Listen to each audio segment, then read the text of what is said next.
ओम नमो भगवते वासुदेवाय।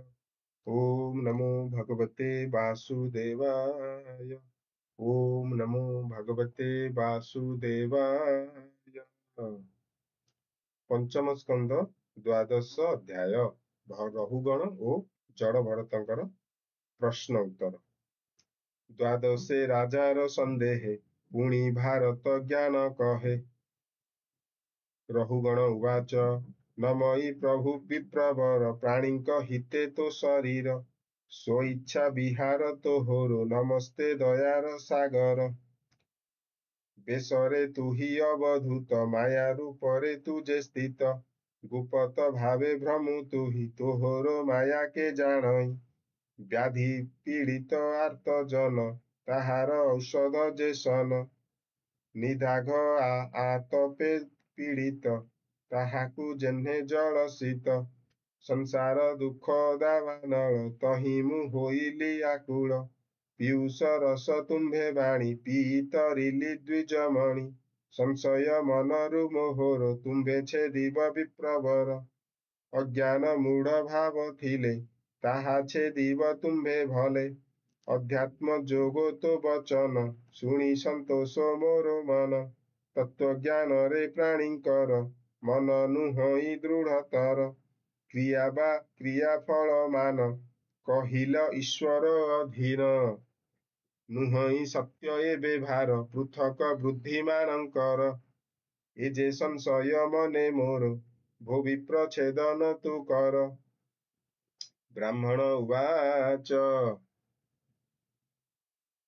पार्थिव विकार जे हुटी भारकु बहई से हिटी श्रम जे होइब काहार एहा तु बुझ नृपवर शरीरे अछि जे चरण तहि उपरे गुल्फ जान जानू रुजे मध्य देशे बक्षस्थल जे स्कंद देशे स्कंदरे विमान अछई के तार भारकु बहई तहिरे अवयव बही सौवीर राजा बसी छई से अटे पार्थिव विकार एहा तु नृप हेतु कर एहि विकारे अभिमान तोहर होइछि राजन ए जे संसारे प्राणी माने नृप सेवक नाम भिन्ने केहि काहाकु नमस्कार करई आचार व्यवहार ए जीव माने बसी तहि नाना कुकुथा मान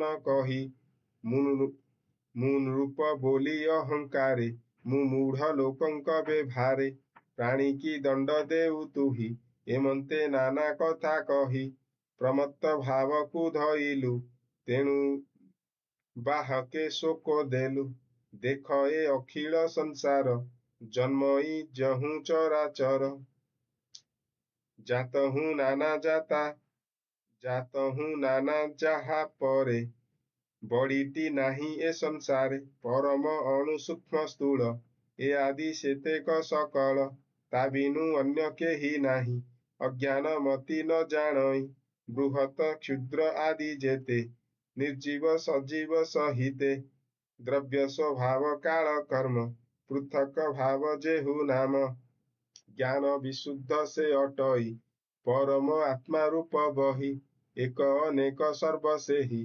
प्रभुंक बिनुआ न नाही सर्वज्ञ पुरुष अच्युत ताहार लीला ए जगत से प्रभु अखिल कारण मुनिये करंती गायन हे रुद्र हे रहु गण सावधाने शुणतु मोहर वचने विविध तप यज्ञ कर्म कियबा वेद अध्ययन ए आदि जेते हे राजन सकल श्रेष्ठ भक्त जन जा पाद रजे पाप मान निशेषे हुवंती खंडन उत्तम श्लोक कथा सार जे प्राणी करंती उच्चार ग्राम्य कथा के तार मणि केबे हे नुहई संगति जेबे निश्चल भावे मन प्रभुरे करई अर्पण ताहाकु प्रभु भाव ग्राही सत्व प्रधान मति देई एबे तु शुण नृपमणि आम्भर पूर्व जन्म